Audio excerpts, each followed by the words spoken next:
คำว่าบูชาคือนำสิ่งไปมอบแก่คนที่ถถ้าหากว่าบูชาด้วยเงินทองก็แน่นอนแหละเพิ่นต้องใช้คำว่าเก่าพอบูชาพระสงฆ์ด้วยสิ่งที่สมควรควรพูดด้วยมูลค่าประมาณเท่านี้หากว่าพระสงฆ์ต้องการหยังให้บอกกับปัญญาวัจกรนั่นก็เป็นสิ่งที่ถูกต้องคันว่าบูชาอยู่สิ่งสแต่ว่ามันต้องสงฆ์เดะเวลาเพิ่นจะใช้ซอยแฮ่งสงฆ์ก็โลกกันพอออกไม่ออกเนาะไปวัดแต่ละเทื่อก็สังคัสสะเทมะจังซี้พระสงฆ์เพิ่นก็บ่รับอยู่แล้วเนาะก็ไปมอบให้กับไวยาวัจกรยาพันธ์ของสงฆ์เด้อเพราะครูบาอาจารย์อยู่วัดน่ะเพิ่นสิใช้ซอยหยังเพิ่นก็ต้องอัปโลกสงฆ์อย่างเช่นนั่นเนาะบ่มีอุปกรณ์ในการก่อสร้างอยู่วัดก่อนเจดีย์แล้วสิหมดแล้วหมดทุนแล้วพวกที่เราหามาหั้นน่ะมันก็เก่าแล้วมันได้ใช้อะนะก็เลยเอามาใช้ก่อนพอใช้แล้วก็ต้องใช้กัปปิยพันธ์ของสงฆ์หาของมาแทนก็ได้ให้พระสงฆ์ไปอัปโลกให้พระสงฆ์ไปอัปโลกมาขอใช้ภาวนาฝากไว้ไม่ออกเอามูลค่า20,000,000กีบเพื่อหาของที่สมควรให้สมควรพระสงฆ์ก็ได้ไปอัปโลกไว้ในพระอุโบสถคันไปอัปโลกลงก็ได้จังค่อยแนวอันนี้จังค่อยสามารถมูลค่าที่ไปหาของที่สมควรแทนให้มาส่งให้ครูบาอาจารย์แต่ละองค์เขาหน่อยขอบูชาครูบาอาจารย์แต่ละองค์ด้วยสิ่งที่สมควรแต่ว่าเท่ากับมูลค่าเท่านี้ต้องการสิ่งใดบอกกันไปทุกองค์เพิ่นก็สามารถขอได้คันว่าสงฆ์ในยุคหั้นได้สงฆ์คือทั้งโลกเนาะสงฆ์คือทั้งโลกเดะคันว่าระบุว่าพระสงฆ์สามเณรแต่ละองค์เป็นคนคันค่อยว่าแล้วครูบาอาจารย์แต่ละองค์อันนี้เข้าสงฆ์คนไปเลยนะแล้วแต่เราสิจัดแจงตัวนั้นอาตมาเคยเว้ากับเขาเจ้าหลายเทื่อไปปวารณาของไปเว้าเรื่องใบปวารณาให้ฟังหน่อยหนึ่งอาตมายังบ่เห็นดีนำใบปวารณาของครูบาอาจารย์แต่ทางวัดเขาสนามชัยเพิ่นก็ข้าพเจ้าขอถวายสิ่งที่สมควรแก่พระคุณเจ้าเท่ามูลค่าเท่านี้ต้องการสิ่งใดให้บอกแก่ไวยาวัจกรข้าน้อยได้ตั้งไว้แล้วว่าให้หาถามว่าผิดหยังบ่นี่น่ะมันก็เบิ่งบ่เห็นความผิดถวายของที่แต่เดี๋ยวนี้ของที่สมควรมันบ่มีเดี๋ยวเนี้ยมันบ่มีอยู่หั้นหั้นนะคันเว้าตรงตามแบบที่สุดก็คือข้าพเจ้ามีเงินอยู่1,000,000กีบจะนำไปไว้ในมือไวยาวัจกรชื่อนี้ ทานต้องการสิ่งใดให้บอกแจ้งความประสงค์อันนี้ตรงที่สุดเลยต้องบอกว่าของที่สมควรบอกว่าเลยบ่ได้ถวายเจ้าได้เงินนี่น่ะข้าพเจ้าเอาเงินของข้าพเจ้าไปมอบไว้กับมือแล้วก็จะเอาไปมอบไว้ในมือก่อนผู้ท่านต้องการสิ่งใดบอกกับบ่ต้องว่าถวายปัจจัย4ถวายสิ่งที่สมควรบ่ต้องเว้าเลยท่านว่าถวายปัจจัย4มันคือปัจจัย4ในขณะอาตมาก็เลยบ่ได้ว่าคัดค้านอิหยังเพิ่นเฮ็ดออกมาหั้นเดะก็เป็นคำเว้าที่สละสลวยแต่ว่ามันบ่เห็นของอะนะ บอกว่าน้อยเอาเงินไปไว้นำนี่แล้วท่านต้องการปัจจัย4บ่ต้องการสิ่งที่ทรงต้องการตอนใดเลยไปบอกว่าเลยแล้วบ่ต้องว่าย้านผิดเว้าเรื่องเงินบ่ถวายเงินเอาแต่ไว้นำไม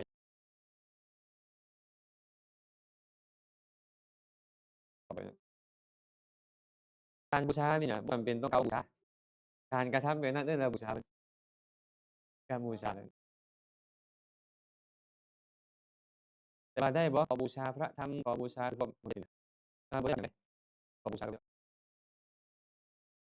แต่ว่าบูชาด้วยสิ่งที่สมควรเนาะขอบูชาทำด้วยสิ่งควรต้องการสิ่งใดก็บ่ผิดแต่ว่าของบูชามันบ่คันมา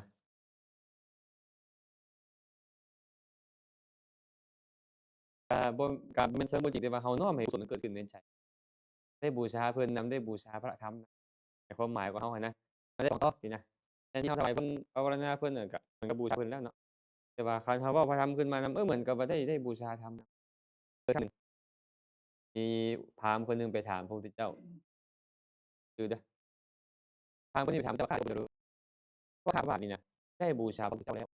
แม้แต่พระสงฆ์พวกข้าพระบาทก็ได้แต่ว่าพวกข้าพเจ้าบ่ได้บูชาพระสงฆ์เลยบ่ได้บูชาพระธรรมเลยพระพุทธเจ้าบูชาแล้วพระสงฆ์ก็บูชาแล้วแต่ยังบ่ได้เฮ็ดแนวใดบ่ค่อยสิได้บูชาพระธรรมพระพุทธเจ้าก็เลยบอกว่า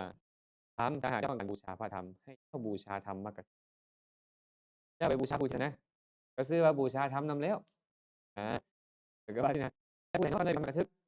ให้เจ้าไปถามพระสงฆ์แล้วพระสงฆ์จะบอกพระสงฆ์ก็บอกว่าท่านพระอานนท์เจ้านำของไปบูชาพระอานนท์โดยปรารภถึงการแสดงก็ถือว่าได้บูเอาล่ะครับย่อมานำล่ะโอ้มันคักใจเฮาตัวเนาะก็เราบ่ได้ผิดอิหยังหันนะ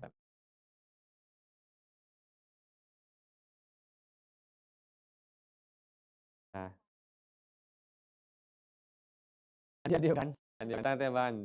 เฮาบอกว่าบูชาแต่ว่าเฮาบ่ได้เอาเงินเฮาจะเอาเงินไปนำพุต้องการสิ่งใดตอบ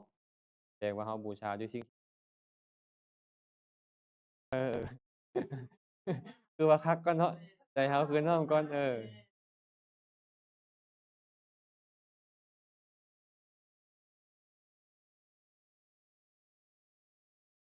ด้เว้านำบูชาโอ้คือว่าคักคือเก่าแม่นบ่เอ้าก็สแสดงว่าบ่ได้ผิดกันว่าบูชาด้วยเงินแล้วมันบ่ได้บูชาด้วยของต้องนั่นแหละแต่ว่าให้ตรงให้ตรงเลยนำเงินไปวางไว้แล้วนำเงินไปวางไว้นำผู้นี้คันเว้าโดยตรงหันนะ เอากับมูลค่าเท่านี้กว่าอาจารย์ต้องการสิ่งใดให้บอกป้าน้อยขอบูชาพระธรรมด้วยเพิ่นก็บอกแล้วเด้ว่าบูชาพระธรรมก็คือหาผู้เทศน์อะมาต่อเนาะโอ้แต่ว่าคันได้เว้าแล้วมันรู้สึกปลื้มใจขึ้นตื้มมีปัญหาอยู่เนาะเอามาก่อนเนาะเมื่อกี้เราจบไปแล้วเรื่องของฤทธิ์10ประการฤทธิ์10ประการเนาะนับตั้งแต่ฤทธิ์ที่เกิดจากการอธิษฐานเพราะเอิ้นอภิญญาจนไปฮอดวิชาชีพวิชาชีพก็เอิ้นว่าฤทธิ์หยัง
การเฮ็ดอิหยังโดยแท้เหมาะโดยเหมาะสมวิชาชีพแต่ละวิชาชีพศิลปะแต่ละอย่างเอิ้นว่าวิชาอย่างหนึ่งคือฤทธิ์อย่างหนึ่ง มาชั่วโมง2นี่สิไปต่อแล้วเด้อบัดนี้เด้อจบแล้วเด้ออภิญญาพากันไปรอมึงเด้อได้แล้วก็มาเว้าสู่ฟังอาจารย์เรียบร้อยแล้วว่าซั่นเฮ็ดคือหลวงพ่ออันนั้นเว้ากับอาจารย์สมภพนั่นเด้อเนาะสมภพไปนำเฮาบ่ไปหยังครับผมเหาะตัวเพิ่นว่าโอ้ยไปโลดผมไปบ่ไปนำดอกเพิ่นว่าคันบ่ไปแล้วเฮาไปเด้เพิ่นว่าขึ้นไปกุฏิแล้วได้ยินเสียงขว้าบบัดนี้ โดดกุฏิวันเพิ่นเหาะได้จะเป็นไปนั้นเด้อบ่ฮาก็ได้เด้ออาจารย์เรียบร้อยแล้วว่าขึ้นไปเทิงเรือนชั้น2แล้วโดดบ่ได้มาต่อบัดเนาะประเภทแห่งอารมณ์ในกรรมฐานทั้งหลายบัดนี้ประเภทแห่งอารมณ์บริกรรมนิมิตเป็นต้นยอมได้คือยอมสำเร็จแก่กรรมฐานทุกอย่างโดยปริยายคือโดยอ้อม เพราะความที่อารมณ์กรรมฐานบางอย่างเช่นว่าพุทธานุสติเป็นต้นบ่เด่นชัดเกี่ยวกับว่าพระพุทธคุณมีหลายอย่างลึกซึ้งและเป็นสภาวะธรรมซึ่งได้ชื่อว่านิมิตเรียบบริกรรมนิมิตเป็นต้นก็โดยเพียงว่าเป็นเหตุเกิดขึ้นแห่งภาวนาเท่านั้นอันนี้บ่เห็นโดยตรงเพิ่นนี่นะต้องนึกถึงเอาก็เลยได้โดยอ้อมเพราะเหตุนั้นท่านอาจารย์จึงกล่าวว่าตามสมควรคือตามความเหมาะสมแก่อารมณ์นั้นๆเฉพาะกสิณ10อสุภะ10โพธธาตุคือกายคตาสติและอานาปานสติเท่านั้น กล่าวได้ว่ามีความเกิดขึ้นแห่งนิมิตที่เด่นชัดพวกนี้นี่เด่นชัดเลยพวกเนี้ยไปเบิ่งซากศพก็เป็นบริกรรมนิมิตแล้วเห็นเปล่าหลังจากซากศพนั้น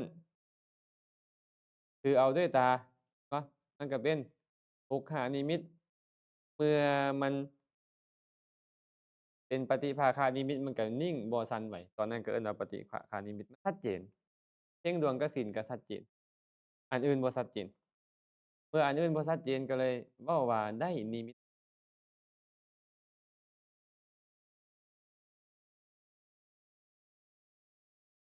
มีความเกิดขึ้นชัดเจนและเพราะมีนิมิตที่ชัดความชัดเจนความผ่องใสแห่งนิมิตเหล่านั้นจึงเพิ่มพูนยิ่งขึ้น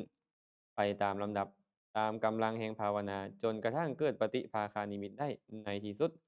เพราะฉะนั้นท่านจึงกล่าวว่าส่วนปฏิภาคานิมิตย่อมได้ในกสิณต้นกสิณอสุภะโกฏฐาตุอานาปานสติกสิณ10อสุภะ10โกฏฐาตุคือกายคตาสติ1และอานาปานสติ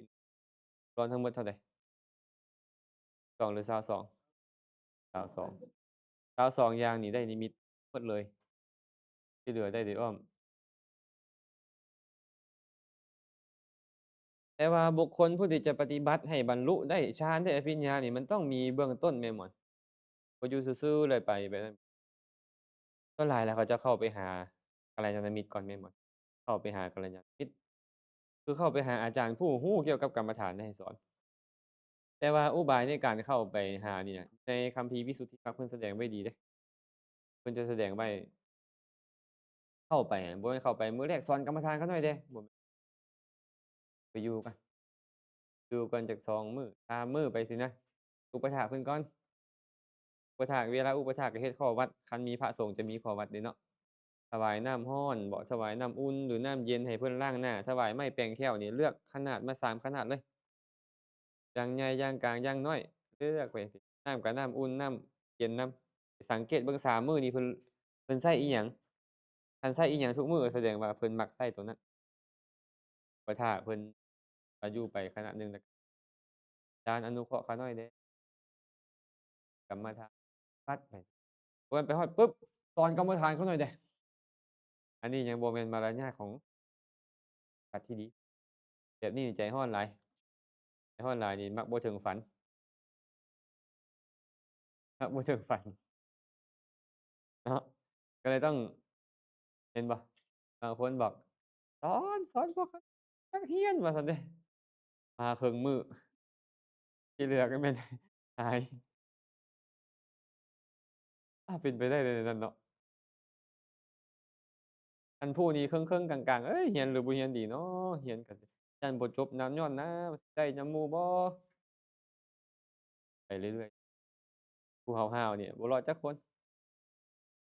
คือแม่หมอนนี่ใครเนาะไอ้หมอนเนาะ3รอบแล้วก็ยังอยู่เนาะ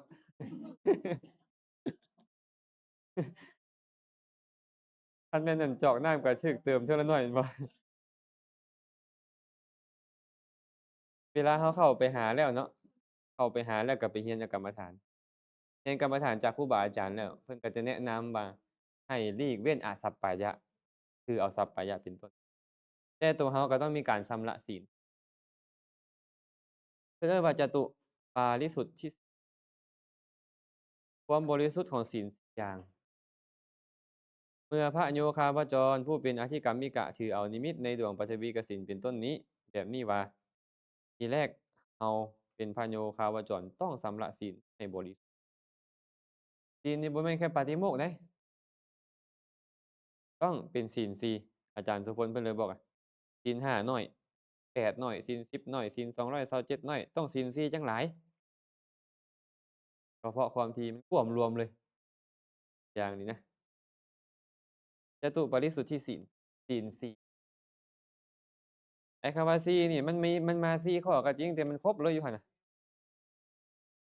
ปาติโมกขสังวรศีลอินทริยสังวรศีลอาชีวปริสุทธิและปัจจยสันนิสิตะปาติโมกขสังวรศีลศีลคือความสำรวมในปาติโมกข์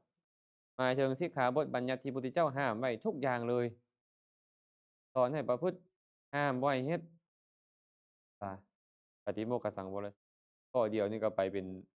หลายพันข้อเลยเดะนี่ปาติโมกข์เนาะคันศีลบ่ดีปฏิบัติบ่ขึ้นปฏิบัติบ่ก้าวหน้าต้องสำรวมศีลก่อนเดะพระพุทธเจ้าบอกจังซี่เดะภิกขุทั้งหลาย สมาธิอันศีลวิบัติกำจัดแล้วปัญญาอันสมาธิวิบัติกำจัดแล้วคือหาผู้ใดคันศีลบ่ดีปัญญาก็ถูกกำจัดเพิ่นสมาธิก็ต้องดีคันญาติโยมก็ศีล5เนาะ5ข้อนั่นแหละเอิ้นว่าปาติโมกขสังวรศีลอินทริยสังวรศีลบัดนี้ศีลคือการสำรวมอินทรีย์การสำรวมอินทรีย์คือตากระทบรูปหูกระทบเสียงดังกระทบกลิ่นลิ้นกระทบรสชาติกายกระทบสัมผัสใจถูกต้องธรรมารมณ์บ่เฮ็ดนิมิตอนุพยัญชนะให้เกิดขึ้น บ่ปล่อยให้อภิชฌาความอยากความต้องการอย่างแรงกล้าเกิดขึ้นบ่ปล่อยให้โทมนัสคือความโกรธความบ่พอใจเกิดขึ้นหรือบาปอกุศลธรรมอย่างใดอย่างหนึ่งเอิ้นว่าการสำรวมอินทรีย์เนาะว่าง่ายๆคือเห็นอิหยังก็อย่าให้โลภเกิดอย่าให้โกรธเกิดอย่าให้บาปเกิดขึ้นเอิ้นว่าสำรวมอินทรีย์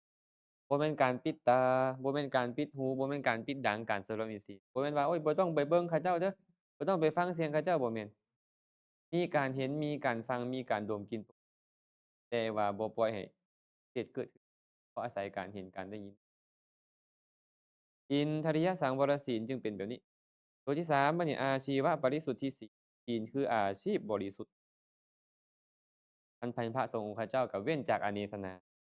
บ่ไปเป็นมอยาให้เขาบ่ไปเป็นทูตส่งข่าวให้เขาบ่ไปรับใช้คฤหัสถ์บ่เอาของไปแลกของบ่ไปเว้าโดยประการที่จะบังคับให้เขามาถวายบ่ไปเฮ็ดนิมิตเพื่อให้เขามาถวายสิ่งนี้บ่ไปขอเขาแบบบ่เป็นญาติบ่เป็นปรณาต้องหาด้วยลำแข้ง เป็นญาติโยมก็คือบ่ฆ่าสัตว์เลี้ยงชีพพระนี่เป็นต้นนั่นแหละอาชำระอาชีวะให้บริสุทธิ์ปัจจยสันนิสิตศีลบัดเนี่ยศีลคือการพิจารณาประโยชน์ของปัจจัยข่าวไส้สอยปัจจัย4มีหยังแหน่แม่ออกจินตรายกออกมาแต่กระเป๋าบ่ปัจจัย4นี่บ่แม่นเด้อปัจจัย4คือจีวรบิณฑบาตเสนาสนะและกีรณะเภสัชใช้จีวรเพื่อหยังมาพิจารณาหั่นน่ะอยากให้งามบ่อยากให้ดูหรูหราบ่ คันเป็นพระสงฆ์เขาเจ้าคันแม่นออกก็คือกันให้มันงามบ่โซหมู่บ่สมมุติจังซี้คันเฮ็ดแบบนั้นแสดงว่าไอ้ศีลตัวนี้เราบ่คันเป็นพระก็บ่บริสุทธิ์เพื่อปกปิดทางกายให้บ่เห็นความละอายบ่ให้ร้อนเกินไปบ่ให้หนาวเกินไปเพื่อบำบัดบ่ให้ยุงให้มดให้หยังมาไต่มาตอมบิณฑบาตได้ฉันเพื่อหยังฉันเพื่อความตั้งอยู่ได้บ่แม่นเสริมแก้มให้โหนกขึ้น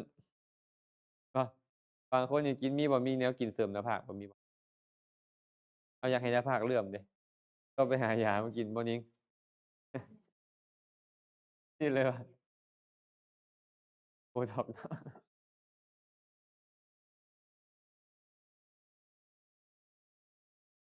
ปัจจัยปัจจัย4ของพระสงฆ์มีส่ำ กรบิณฑบาตเสนาสนะและบริขารพร้อมทั้งเภสัชปัจจัยแบบว่าเครื่องอาศัยส่ำนี้ก็อยู่ได้แล้วพระสงฆ์อะนะกินข้าวกินเพื่อหยังบัดเนี่ยให้แซ่บให้นัวให้เมาให้มันบ่ข้าวมื้อสวยนี่ก็มีแต่อาหารแนวเป็นตาแซ่บเนาะโอ๊ยมากินเข้าไปมันอิ่มก่อนเลยอยู่นี่อาหารหลายโพด2-3มื้อแล้วกินข้าวบ่ค่อยได้บอกเพิ่นเลยมื้อ2เอ๊ยรู้สึกว่ามันอิ่มว่ามันอิ่มบ่แม่นปิติคือไม่ออกสิไว้เว้าดอกอาตมาว่าแต่ว่ารู้สึกว่ามันบ่ค่อยอยากอะนะหรือมันเป็นน้ำเฒ่าเข้าไปแล้วเนาะมันกินอาหารคือว่าน้อยลงแต่ก่อนคือว่ากินข้าวมื้อใดก็จนสิลุกบ่ได้พู้นบางเทื่อรู้สึกบ่วนเลยเดี๋ยวนี้พยายามเว้าซื่อๆแต่ว่าก็บ่เป็นหยังดอกเค็มไปซอยนิดหนึ่งบ่ซอยบ้วนบ่กินก็สิมีเราพักผ่อนนำเนาะพักผ่อนอาจารย์เรากินนี่บ่ได้กินเพื่อความมัวเมาอิหยังแม่นบ่กินเพื่อให้ร่างกายมันตั้งอยู่ได้ให้มันเซาหิวแล้วบ่ให้เฮ็ดให้หิวต่อไปอีกตัวหิวเก่ามันก็หายตัวหิวใหม่ก็บ่ให้มีร่างกายผาสุกแล้วมันก็ดำเนินการเจริญกุศลได้เสนาสนะที่อยู่เพื่อหยังเพื่อจะไปแข่งกับเทวดาชั้นดาวดึงส์บ่คันสิแข่งกับเทวดาชั้นดาวดึงส์ต้องเฮ็ดงามขนาดใดคันบ่แข่งกับเขาแล้วพออยู่ได้ใสปกปิดกับยุงลมแดด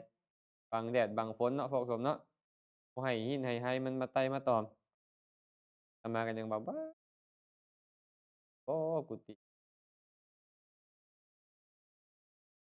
ไปเฮ็ดไว้ดีโพดแต่ว่าก็อยู่ได้ดีหั้นแหละเนาะที่พักทั้งหมดเลยแม้แต่โฮมไหม้ก็เอิ้นว่าสิเจ้าจึงบอกว่าให้พระสงฆ์เนี่ยใต้โฮมไหม้ตลอดชีวิตตั้งแต่มื้อบวชนะให้อุปัชฌาย์ต้องบอกลูกศิษย์ว่าให้มีความอุตสาหะอยู่ใต้โฮมไหม้แต่ว่าในสิกขาบทเพิ่นเว้าไว้นี่ห้ามพระอยู่บ่ให้ถือทุกขมูลฤดูหนาวฤดูร้อนนี่ถือแสดงว่าธุดงค์ข้อนี้ได้เฮ็ด8เดือนส่วนขีรานะเดะยารักษาโรคเนาะเพิ่นก็บอกตั้งแต่มื้อบวชนั่นแหละให้อุตสาหะเด้อบริโภคยาดองด้วยน้ำปัสสาวะเน่าตลอดชีวิตเด้อแต่บ่ได้หมายความว่าได้เภสัชปัจจัยดีๆมาฉันบ่ได้บ่แม่นเดะแต่น้ำมันน้ำผึ้งน้ำอ้อยมาฉันยาดีมาฉันก็ฉันได้แต่ว่าคันบ่มีก็ต้องฉันน้ำปัสสาวะฉันส้มมอหมักขามป้อมดองด้วยน้ำมูดเน่านี่ได้บ่แม่นว่าสิไปเลือกบ่อยู่บ่ได้แต่ในธรรมวินัยนี่น่ะอาตมาก็อยากย้อนยุคแท้ๆอาตมานี่ย้อนยุคหั้นน่ะบางเทื่อไปนั่งก็คือว่านึกถึงว่าตัวเองเคยเกิดในสมัยพุทธกาลนี่นะคือว่าตัวเองใช้ชีวิตเรียบๆง่ายไปนั่งบางเทื่อนี่รู้สึกน้ำตามันซึมใน้บรรยากาศนั้นเด้อาตมานี่ไปเห็นรูปเก่าๆบ่ได้เดะเช่นรูปในภาคอีสานเขาเจ้าเนาะรูปสมัยเก่าๆ50ปีก่อนจังซี้เนาะรูปตัวงัวลากเกวียนลากหยังคือว่าอาตมาเกิดพร้อมตอนนั้นน่ะตอนนี้ท่านน่ะตอนนั้นมันคือบ่วุ่นวายบ่สับสนบ่แบบนี้เนาะอยากอยู่แบบนั้นเด้แต่ก็คิดว่าเราเป็นคนยุคนั้นอาตมาจังว่าไปอินเดียแต่ละเทื่อไปฮอดอินเดียปุ๊บนึกถึงเหมือนพระพุทธเจ้ามาต้อนรับมาพี่ภิกขุจงเดินตามตถานึกเป็นอันนี้อาตมาน่ะพอเราลงยนต์ลงดินปุ๊บนึกเหมือนพระพุทธเจ้าพร้อมกับพระสงฆ์ยืนคิดไปนั่นน่ะเหมือนมันเป็นบ้านเก่าสินะบ้านเก่าเคยมาหมดเลยเนาะเคยเกิดมาทุกวันทุกที่แล้วแหละแต่ว่าไปฮอดปุ๊บแล้วมันความรู้สึกมันแบบมาแบบอัตโนมัติอะนะ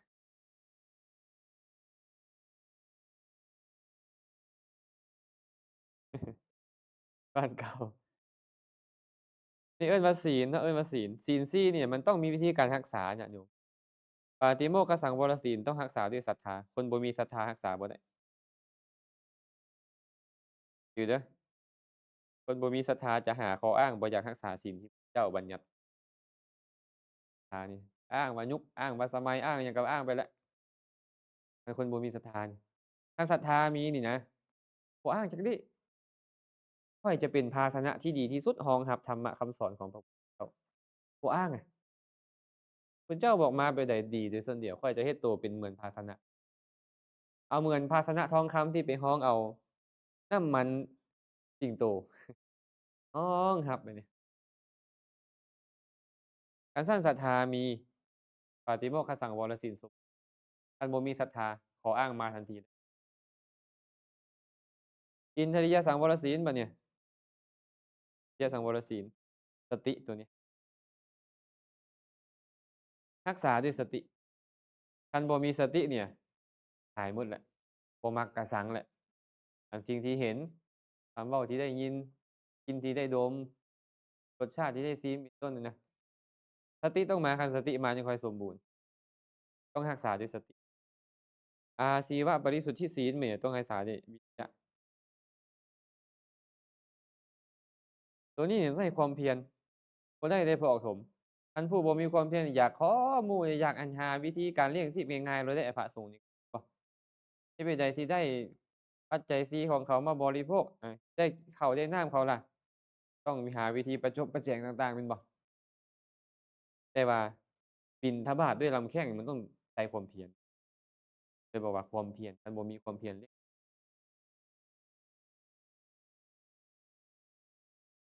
ปัจจยสันนิสิตศีลอันนี้ต้องรักษาด้วยปัญญาอันนี้บ่มีปัญญาพิจารณาในการใช้สอยปัญญาต้องเกิดขึ้นเห็นประโยชน์มันพิจารณาถึงประโยชน์มันมาเรียนหรือมาให้เนี่ยฮะ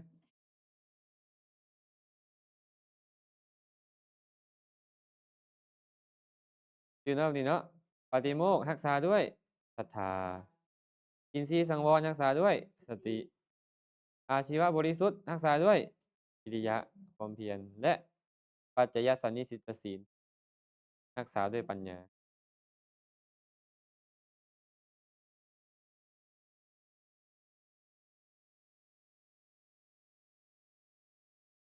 ก็ศีล5นั่นแหละเอิ้นว่าปาฏิโมกข์ของโยมศีล5ศีล8ศีล10ที่เราสมาทานนั่นแหละว่าปาฏิโมกข์ของโยมมันต้องอาศัยศรัทธาอีหลีเดะอาตมานึกถึงคาถาที่เพิ่นเว้าไว้น่ะสาสะเนกุลปุตตานังปฏิฏฐานัตถิยังวินาอานิสังสะปริเฉทังตัสสะรัสสะโกวะเทที่พึ่งของกุลบุตรในศาสนานี้เว้นศีลเสียแล้วบ่มีเว้นศีลเสียแล้วบ่มีบ่มีผู้ใดกล่าวกำหนดอานิสงส์ของศีลปาติโมกขังวิโสเทนโตอัปเปวะชีวิตังสเหปัญญตังโลกานาเถนะนะพินทินะสังวรังเมื่อจะชำระปฏิโมกขสังวรศีลให้บริสุทธิ์จะสละชีวิตก็บ่ควรทำลายปฏิโมกขสังวรพระโลกนาถทรงบัญญัติยอมตายเพื่อรักษาศีลเดี๋ยวนี้นี่นะเราน่ะอยากแต่มีชีวิตอยู่เขานี่น่ะยอมทิ่มศีลเพื่อให้มีชีวิตอยู่ก็น่าคิดอยู่เนาะมีคาถาที่พระพุทธเจ้าตรัสไว้ในคุตตกนิกายชาดกพระองค์บอกว่าบุคคลควรสละทรัพย์เพื่อรักษาชีวิตสละทรัพย์เพื่อชีวิตขออภัยเด้อเพื่ออวัยวะก่อนควรสละทรัพย์เพื่ออวัยวะ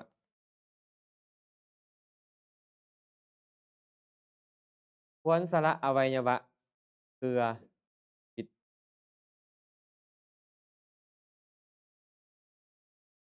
แต่เมื่อมาระลึกถึงธรรมแล้ว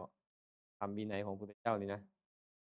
ควรสละทั้งทรัพย์อวัยวะและชีวิตรักษาธรรมเถิดธรรมวินัยที่พระพุทธเจ้าบัญญัติประกาศไว้แล้วการเมื่อเรามาระลึกนึกถึงแล้วทรัพย์ก็บ่มีค่าเท่าธรรมดอกอวัยวะก็บ่มีค่าเท่าธรรมชีวิตก็บ่มีค่าเท่าธรรมทุกคนควรสละหมดเลยรักษาธรรมเวลาเราป่วยไข้เนาะบางเทื่อนี่คันบ่สละเงินทองนี่ต้องตัดอวัยวะทิ่มเดะ คันเรามีเงินไปรักษาก็บ่ต้องตัดแม่นบ่บางกรณีเนาะอ้าวสละมันไปซะทรัพย์เนี่ยบ่มีก็หาใหม่ได้ให้มีอวัยวะครบถ้วนสมบูรณ์แต่ว่าโอ๊ยบ่ตัดนี่มันตายเดะบ่รอดเดะคันบ่ตัดนี่นะ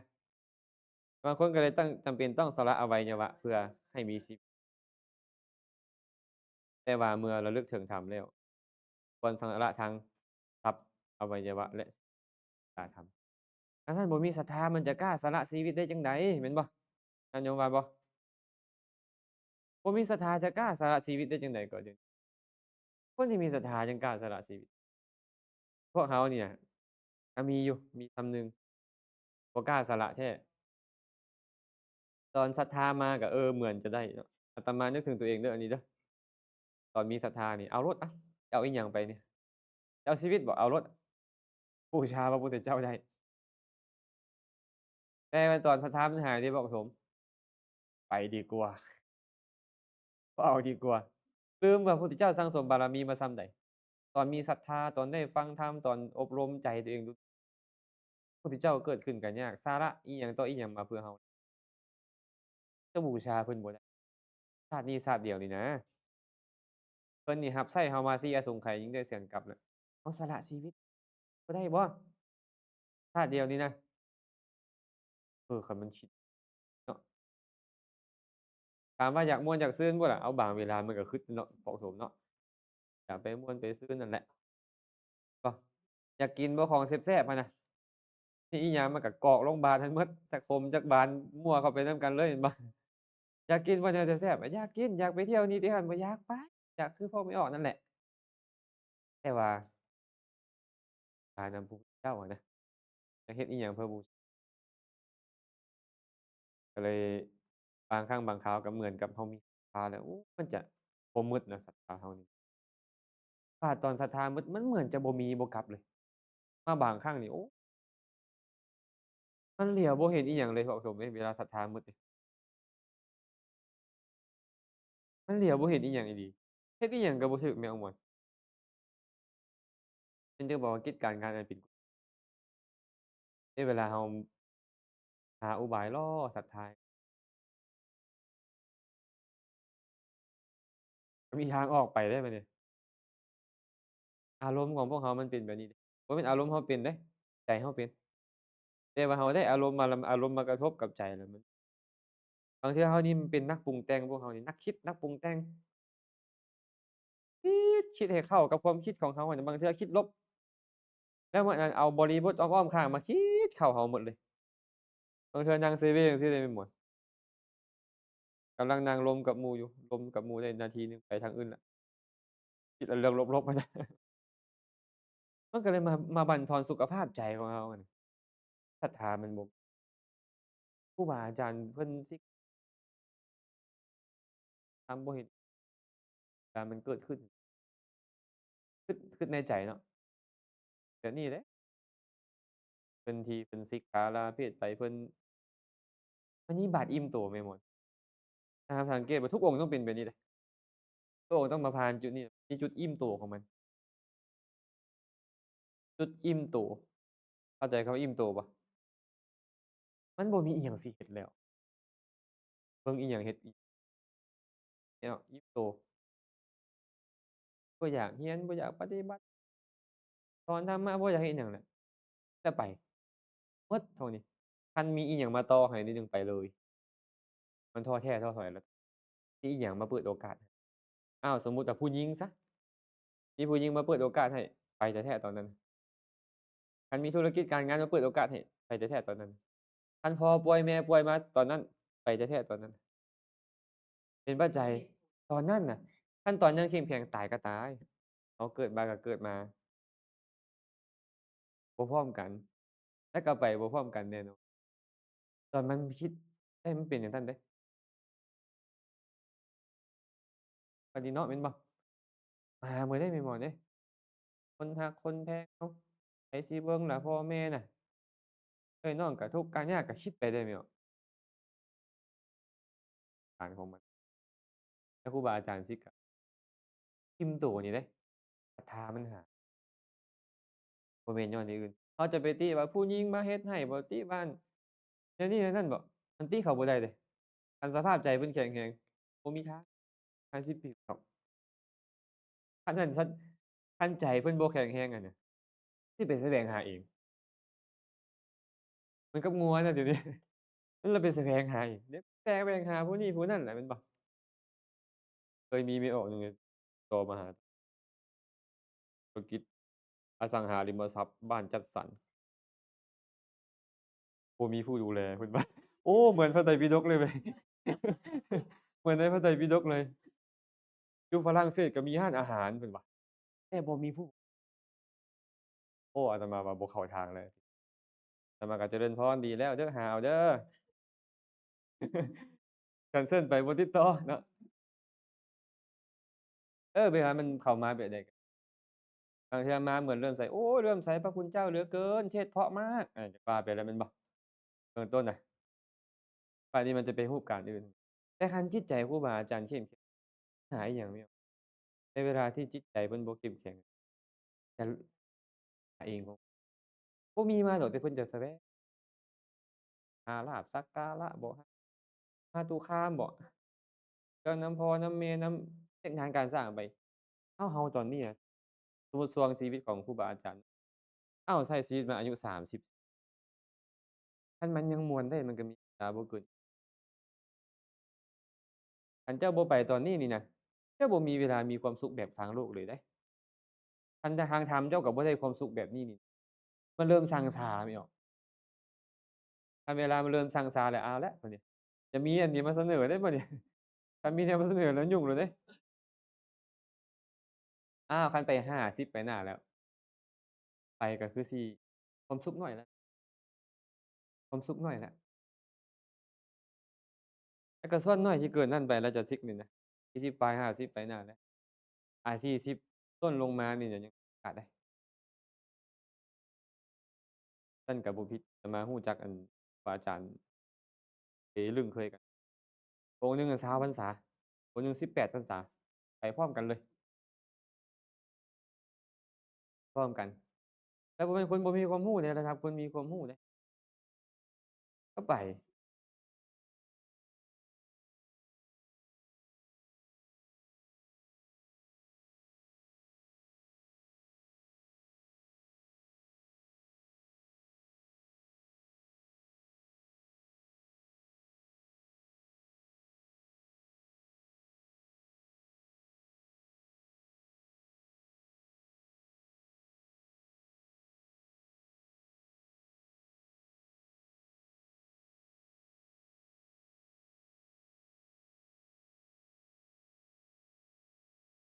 หลายคนได้เดะ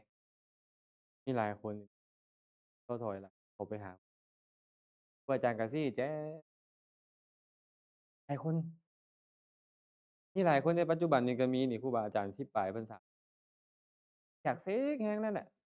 แต่อยู่ไปหาครูบาอาจารย์แล้วอยู่เพราะครูบาอาจารย์เพิ่นผ่านมาเพิ่นจะตอนนี้อารมณ์มันมาแบบนี้ก็เพิ่นก็แต่บางองค์นี่บ่ได้เลยคิดน้อยตอนไปอารมณ์เพิ่นอยากซิกมันนี่โอ๊ยอ้าง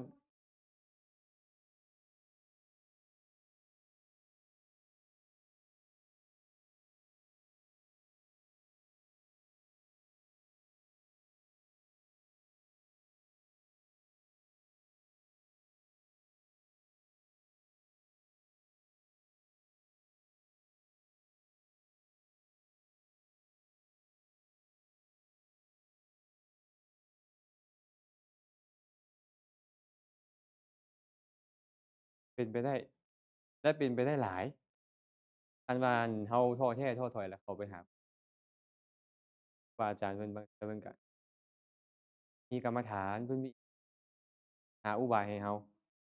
เฮ็ดนี่ก่อนเด้ออาวุโสมีพระองค์หนึ่งเพิ่นจะซิกจักซิกเอาแท้เอาว่าแหละอุปัชฌาย์ก็บอกว่าอาวุโส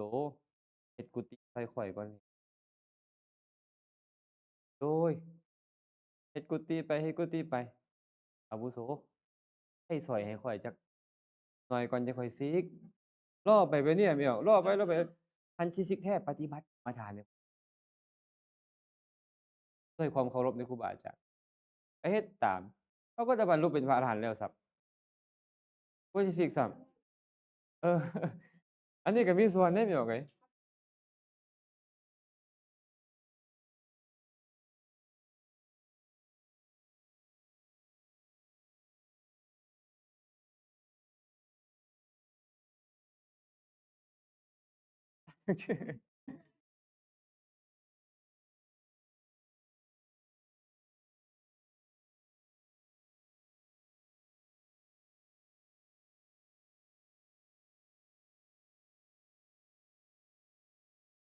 ความจริงแล้วเนี่ยเพิ่นก็ไปฟิกกับครูบาอาจารย์อยู่ดอกแต่ว่าบ่ได้ครูบาอาจารย์ที่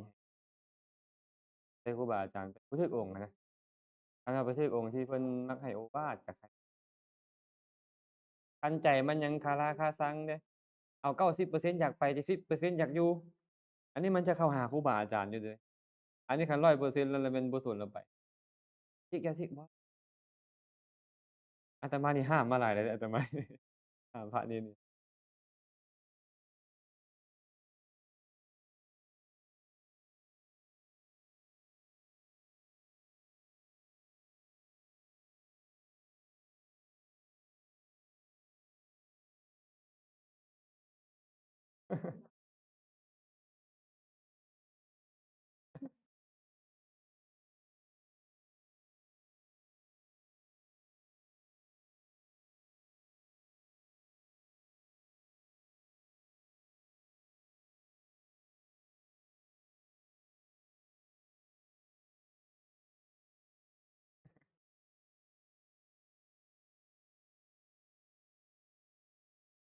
ซื้อละนายแบบว่าบ่มีเหตุผลไปสุดท้ายก็คือว่าปรมาสถานเลยเสร็จปรมาเป็นตัวจริงเดะ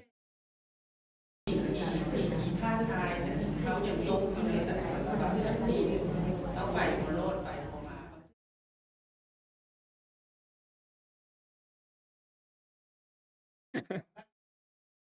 ได้30,000บ่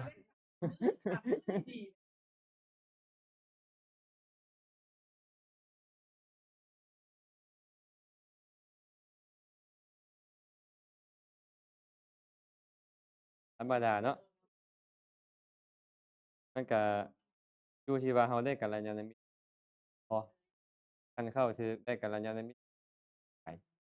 คันเราบ่ได้กัลยาณมิตรก็บ่ถึกอัธยาศัยเราซ้ำครับ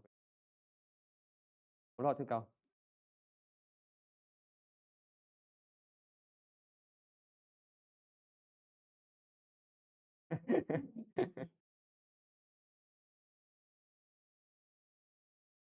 ก็พิจารณาความตายล่ะใครเนาะมาต่อเนาะสรุปว่าศรัทธาเนาะรักษาปฏิโภคสังวรอินทริยสังวรกับสติอินทริยสังวรกับอินทรีย์สังวรนั่นแหละเด้อแต่น้อยไม่ออกมันจินตนาว่ามันแม่นหยังอาจารย์ว่าสิอินทรีย์สังวรคือสำรวมอินทรีย์เด้ออินทริยกับอินทรีย์อันเดียวกันอาชีวะกับอาชีพเนาะปัจจยะกับปัจจัยนั่นเองต้องชำระศีลทั้ง4ให้บริบูรณ์ชำระศีล4ให้บริบูรณ์ผู้จะปฏิบัตินี่นะคันบ่บริบูรณ์อย่างใดอย่างหนึ่งนี่ไปเกื้อกูลต่อสมาธิและก็ต้องตัดปริโภทอีกปริโภทนี่มีอยู่4อย่างปริโภทแปลว่าเครื่องข้องเครื่องขัดข้องเครื่องยุ่งหั้นนะคานี่คานั่นน่ะว่าเครื่องข้องเครื่องจองเครื่องดึงปริโภทนี่เครื่องสร้างความกังวลใจโอ้สิไปก็ยากอันนี้บ่คักอันนั้นบ่สมบูรณ์เป็นว่าเครื่องข้องตัดปริโภท10อย่าง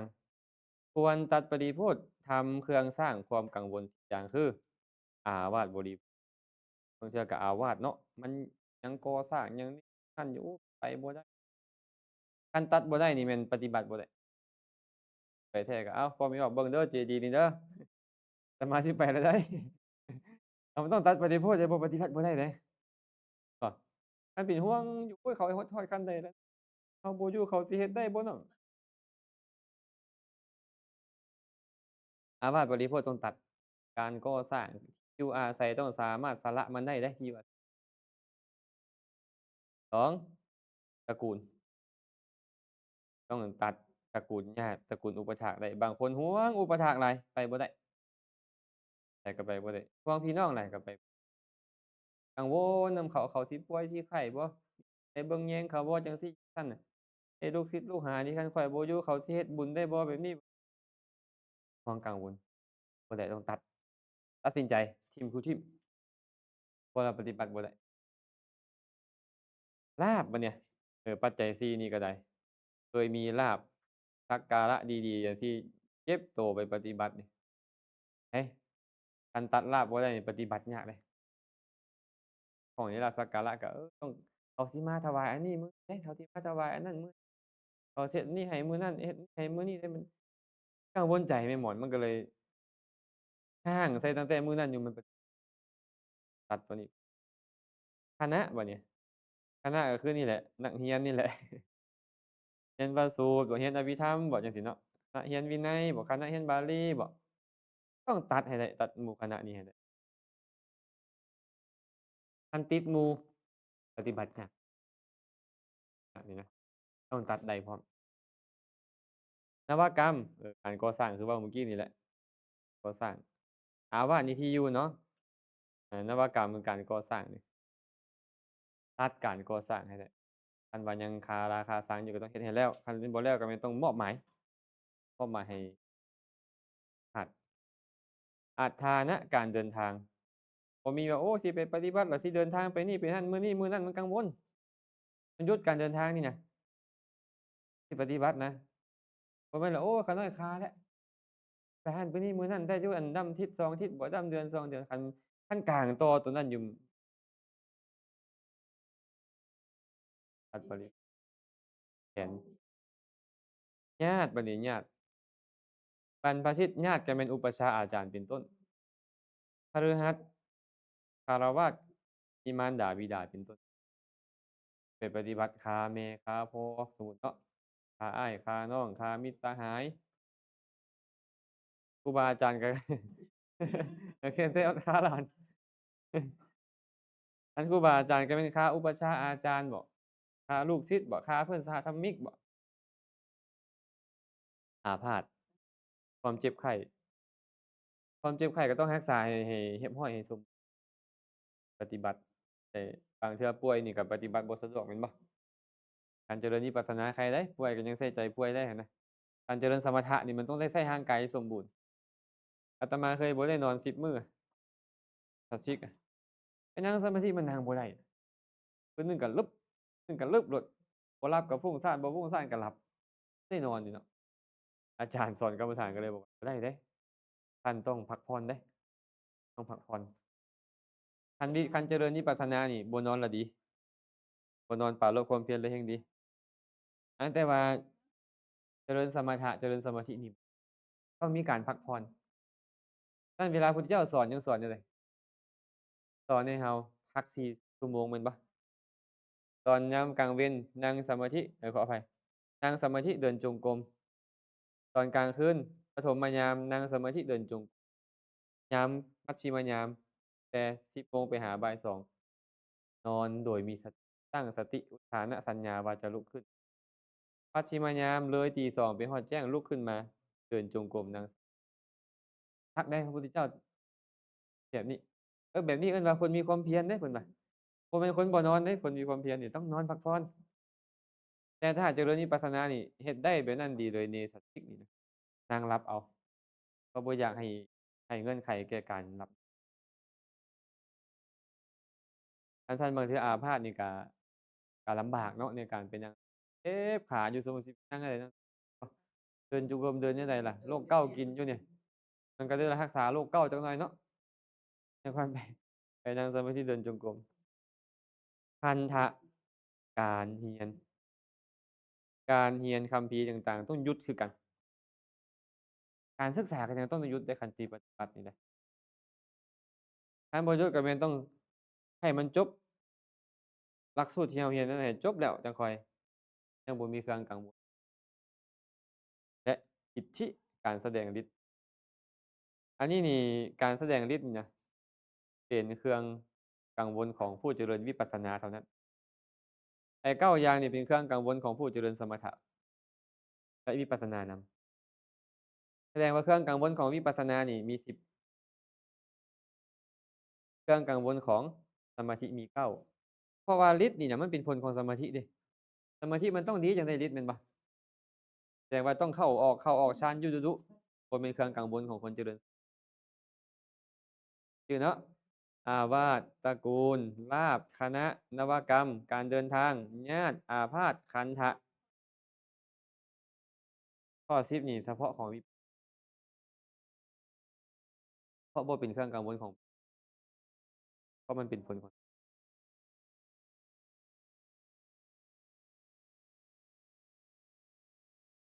เว้าไว้แล้วเนาะเครื่องรบกวนจิตใจเอิ้นว่าเครื่องกังวลฤทธิ์คือการย่อมสำเร็จแก่บุคคลผู้เจริญสมถะหรือบุคคลผู้มีความประสงค์จะได้ฤทธิ์จึงเจริญสมถะเพราะมันเป็นความประสงค์ของผู้ได้ฤทธิ์อยู่แล้วเจ้าเข้าฌานออกฌานเข้าฌานออกฌานยังได้ฤทธิ์อยู่แล้วหั้นน่ะมันก็เลยบ่เป็นเครื่องกังวลของเจ้าผู้เจริญสมถะ เพราะฉะนั้นจะกล่าวว่าอิทธิฤทธิ์นี่นะพอได้เป็นบริโภคสำหรับบุคคลผู้เจริญสมถะเป็นบริโภคสำหรับผู้เจริญวิปัสสนาเท่านั้นก็ยอมได้ความว่าในฝ่ายสมถะบริโภค9อย่างเป็นอิทธิบริโภคฝ่ายวิปัสสนามี10อย่าง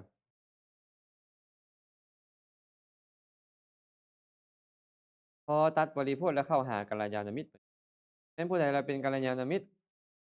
ปิโยคารุภาวะนิโยปัตตาจะวจนัคคโมคัมภีรัญจะกถังกัตตาโนจัตถาเนนิโยชยีแปลว่าบุคคลผู้เป็นที่น่ารัก เป็นคนที่น่าเคารพเป็นคนที่น่ายกย่องเป็นผู้มักว่ากล่าวเป็นผู้อดทนต่อการว่ากล่าวตักเตือนแต่งคำเว้าที่ลึกซึ้งได้และบ่ซักซ้อนในฐานะที่บ่เหล่านี้แหละเอิ้นว่าฐานะของผู้เป็นกัลยาณมิตรกัลยาณมิตรนะครับผู้เข้าหาเนี่ยต้องเป็นที่รักที่เคารพที่ยกย่องสรรเสริญของคนทั่วๆไปมีปกติว่ากล่าวพร้อมอดทนในการว่ากล่าวว่าเทื่อหนึ่งเทื่อสองเทื่อสามก็ยังต้องว่าอยู่เทื่อสี่เทื่อห้าไปเรื่อยอยู่อดทนต่อการว่ากล่าวนำ เหมือนเว้าๆเทื่อหนึ่งบ่ฟังระยะแล้วอันนี้บ่เอิ้นว่าองค์ประกอบของกัลยาณมิตรและก็แต่งถ้อยคำที่ลึกซึ้งมาเว้านำผู้ที่มาเป็นผู้ให้เราซี้นำได้และบ่ซักซ้อนในฐานะที่บ่ซักซ้อนประกอบอาเนสนาบ่ซักซ้อนให้เกียจขี้คร้านให้เข้าหากามคุณเป็นต้นบ่น่ารักได้แก่เป็นผู้มีศีลสำรวมกายวาจามีกายวาจาที่สงบเรียบร้อยน่าเคารพก็คือมีความประพฤติน่ายำเกรงเห็นว่าควรถือเป็นแบบอย่างเพื่อปฏิบัติตาม น่าสรรเสริญก็คือมีกิตติศัพท์อันดีงามไผๆควรประกาศให้คนทั้งหลายได้ภัตตามีปกติกล่าวสรรเสริญคุณมีปกติกล่าวสรรเสริญคุณธรรมทั้งหลายมีศีลต้นมีปกติติเตียนบาปทุจริตถือว่าเป็นผู้ฉลาดในการกล่าวตักเตือนให้ประพฤติในสิ่งที่เป็นประโยชน์วจนะคโมนี่แหละบ่เบื่อหน่ายในการจะซี้แจงพร่ำสอนลูกศิษย์ผู้เข้ามาหวังการอนุเคราะห์หรืออดทนต่อการว่ากล่าวตักเตือนคนอื่น คัมภีร์รัญจกถังกัตตาแต่งถ้อยคำที่ลึกซึ้งได้ง่ายแล้วอธิบายไปแล้วเนาะโนจัตถานีนิโยชเยบ่ซักซ้อนในสิ่งที่บ่สมควรบ่พาคนอื่นประกอบในสิ่งที่บ่สมควรอันเป็นเหตุแห่งความเสื่อมนำมาซึ่งความหายนะแบบนี้จึงเอิ้นว่าองค์ประกอบของกัลยาณมิตรเมื่อได้กัลยาณมิตรแล้วก็ต้องหาเสนาสนะที่เหมาะเสนาสนะที่เหมาะสมก็คือบ่ไกลบ้านเกินไปบ่ใกล้หมู่บ้านเกินไปผู้คนบ่ค่อยพลุกพล่านปัจจัยสี่หาได้ง่ายบ่ลำบากเกินไปนี่เนาะ แล้วก็ตัดปริพรรสเล็กๆน้อยๆมีหยังล่ะปริพรรสเล็กน้อยอะตัดผมตัดเล็บโกนหนวดทำความสะอาดอ่าจีวรบ่จีวรขาดก็ให้ยิบจีวรเก่าก็ให้ย้อมบาตรเก่าก็ให้ระบมเฮ็ดให้เบิดเลยแม่นบ่ชำระตัวเองให้หมดเลยกระทำดวงกฐินตั้งไว้เบื้องหน้าคันเจ้าสิเจริญกฐินก็เฮ็ดดวงกฐินไว้หรือตั้งจิตไว้ในอานาปานสติอันเจริญอานาปานสติหรือในโกฏฐคือกายคตาสติ นางบริกรรมไปว่าปฐวีปฐวีหรือดินดินเป็นต้นคือเอานิมิตเป็นอารมณ์ทั้งหลายนั่นไปตามลำดับภาวนานี่เป็นวิธีเจริญอย่างสังเขปโดยย่อซื่อๆเด้อนี่เพิ่นว่า โดยพิสดารและในวิสุทธิมรรคเพิ่นอธิบายพิสดารเลยปัดนี่นะแต่ว่าย่อๆเราพอสังรวมให้กันได้ว่า1เลยชำระศีลของตัวเองเข้าไปหากัลยาณมิตรตัดปริโภทย์บ่ตัดปริโภทย์เข้าไปหากัลยาณมิตรเรียนเอากรรมฐานจากเพิ่นเรียนให้ดีเด้อเรียนกรรมฐานนี่นะอาจารย์ตอนนี้ปฏิบัติไปแบบนี้มีอันนี้เกิดขึ้นเป็นจั่งใดให้เพิ่นสอนไปตามลำดับเนี่ยแต่อย่าอยู่ไกลเพิ่นหลายคันถ้าหากว่าเราพอมีความสงสัยจะได้เข้ามาถามเพิ่นว่าโอ้ไปอยู่จัก50กิโลแบบมันสิมาได้บ่ล่ะ บ่ล่ะก็อยู่10-20กิโลบ่พอย่างมาฮอดเพิ่นนี่สมัยก่อนนะปัจจุบันนี่อาจจะมีรถแล้วเนาะแต่ว่าผู้มารับเราไปยามเวลาเรากังวลใจในกรรมฐานได้สะดวกขนาดนั้นเพิ่นบ่สินะคือบ่ควรอยู่ไกลเพิ่นสามารถเข้าไปถามข้อสงสัยนอกจากว่าเรียนหายสงสัยทั้งหมดแล้วไปได้ถ้าท่านผู้ปฏิบัติคันบ่มีองค์มันเพี้ยนได้เดะเคยได้ยินเขาเจ้าว่าธรรมแตกธรรมแตกบ่เออนั่นแหละอยู่วัดใกล้ๆนาขามนั่นเดะไปปฏิบัติบวชมาใหม่ๆแล้วเหมาะสมย่ำหมากเข้าไปลูกทุบแทนเข้าไปเดะ ใส่ผ้าดำๆแดงๆหน่อยหนึ่งอยากปฏิบัติมักปฏิบัติแต่บ่ได้เรียนเรื่องศีลสมาธิปัญญาหยังเลยว่าแต่อยากปฏิบัติฟังเทศน์เอาซื่อๆพอไปนั่งแล้วเฮ็ดเวทีเวยนั้นก็ไปแล้วเนาะนั่งไปนั่งมามันสงบหลอนบัดภาพหุ่นแก้ผ้ามาใส่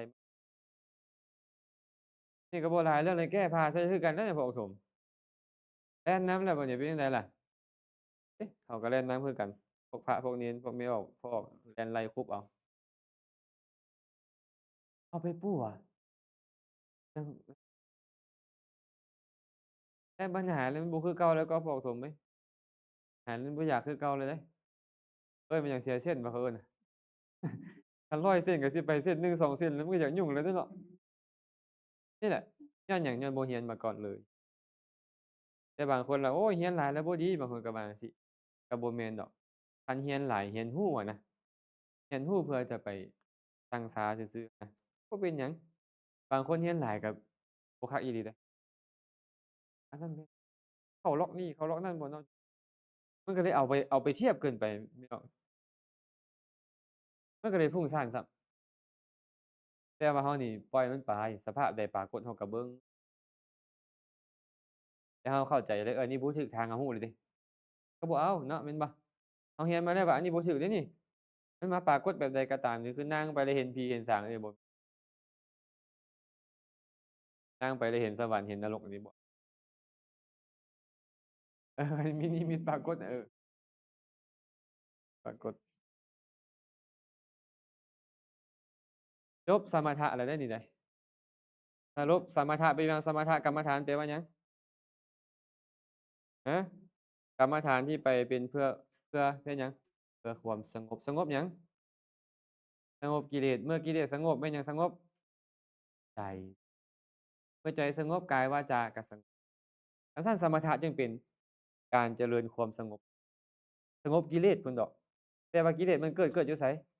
เกิดอยู่ใจเมื่อสงบกิเลสกิเลสบ่เกิดขึ้นในใจมันก็สงบใจสงบกายก็สงบวาจาก็สงบมันบ่ทะเยอทะยานบ่อยากได้อันนี้เกินไปบ่อยากนั่นเกินไปเพราะฉะนั้นแค่เรียนบ่พอเดะแค่เรียนนี่บ่พอแค่รู้ปริยัตินี่บ่พอตราบใดก็ตามที่บ่สามารถเอาไปปฏิบัติได้อยู่ในศาสนานี้ยากคันพระก็ได้คันโยมก็คือบ่สำเร็จประโยชน์ต้องเอาไปใช้ได้พร้อมบางคนเรียนน้อยหน่อยแต่ว่าเอาไปใช้ได้เบิดสิ่งที่เรียนไป บางคนเรียนหลายบ่ค่อยได้ใช้ก็บ่คักเดะเราก็ต้องเอาไปใช้เว้าไม่ออกเพิ่นเว้านี่ดีนะเรียนพอให้รู้ใช้ถ้าเข้าใจเหมือนพระพุทธเจ้าบอกอย่านั่นน่ะแต่เข้าใจว่ามันเป็นแบบนี้ตามมันเกิดเนาะเข้าใจมันแล้วก็สามารถเอาไปใช้ได้สำเร็จประโยชน์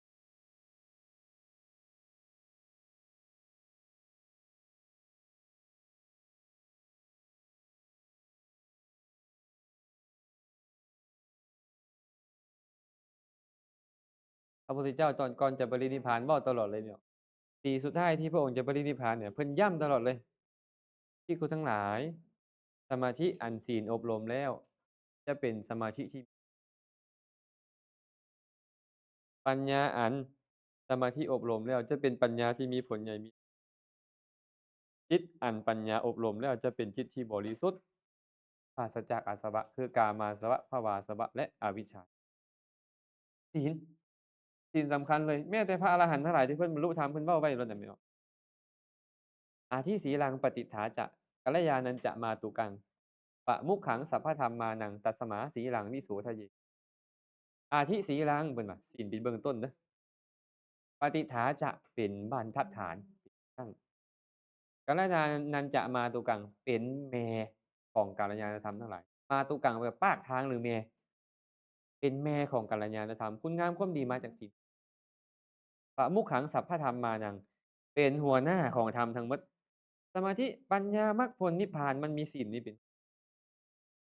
ตัสมาสีลังวิโสทะเยเพราะเหตุนั้นพวกท่านจงสำระศีลให้บริสุทธิ์หรือบุคคลควรสำระศีลให้คันศีลบ่บริสุทธิ์ยาก บางเทื่อนั่งสมาธิโอ๊ยศีลตัวนี้บ่คันได้ชำระลืมแสดงอาบัติโอ๊ยเซาดีกว่าบ่ได้บรรลุหยังดอกบัดนี้บางเทื่อบอกตัวเองอะนะเป็นจังนั้นบางเทื่อมันหลอนตัวเองมันเป็นไดคันนึกถึงศีลมื้อนี้นั่งสมาธิมันบ่เกิดความมีปฏิคันมื้อใดศีลบ่ดีแล้วเนาะบ่สำรวมสายตาในละแวกบ้านบ่หรือว่าลืมแปรงแก้วแล้วไปกินอันอื่นมาแล้วโอ๊ยมาฮู้ทีหลังว่ามันมีอาหารเศษอาหารอยู่แก้วนี้เด้เห็นว่าครูบาอาจารย์เป็นหยังเพิ่นฉันแล้วมักแปรงแก้วเลยย้านลงไปกินยาทับประเคนมาเต็ม ยาละครับประเคนเมื่อวานหรือครับประเคนหลายมื้อแล้วมากินข้าวชื่อกับอาหารที่ประเคนมื้อนี้เอิ้นว่ามุขเส้นนี้กลืนลงไปเป็นอาบัติเดะกระซั้นพวกพระเณรเขาก็เลยมักเอาอันแนวแปลงแค้วมาให้อาจารย์ต่อหน้าหั้นเลยย้านอาจารย์ลืมเขาเจ้าก็เอาไว้นั่นเลยกันฉันแล้วปุ๊บก็ต้องเอามาเพราะว่าบางเทื่อเหมือนจะออกเบิดแล้วตัวเองพัดนั่นถอนแค้วไป4เล่มพู้นนะห่างออกแล้วเนาะมันติดนำมันซอกแค้วนะขนาดแปรงแล้วเดะมันก็ยังบ่ออกก็ต้องไปแสดงอาบัติตอนแลงไปกินน้ำปานะแล้วมันถึกอะนะน้ำปานะก็แต่ละคนกับอาหารก็ซ้ำกินอาหารตอนนั้นสิ เพราะอันน้ำแค้วเขาพี่น่ะสมมุติว่ามีเศษสิ้นจักหน่อยหนึ่งซะมันก็เป็นอาหารสิคันไปกินน้ำปานะเข้าไปก็น้ำปานะไปผสมกับอาหารก็ชื่อว่ากินอาหารตอนแลงโอ๊ยเป็นพระนี่มันบ่แม่นง่ายๆเนาะสิก็เพราะว่ามีเหตุแบบนั้นเนาะศีลยิ่งสำคัญเด้อญาติโยมเด้อศีลสำคัญบ่แม่นแต่พระสงฆ์เขาเจ้าเดะญาติโยมก็คือกันศีลแต่ว่ามื้อนี้เราจบสมถกรรมฐานอาทิตย์ต่อไปจะค่อยมาว่ากันใหม่เรื่องของวิปัสสนาก็คงจะพอสมควร อันนี้อนุโมทนาบุญนำทุกคนทุกท่านแต่ก่อนจะเลิกเนาะพร้อมกัน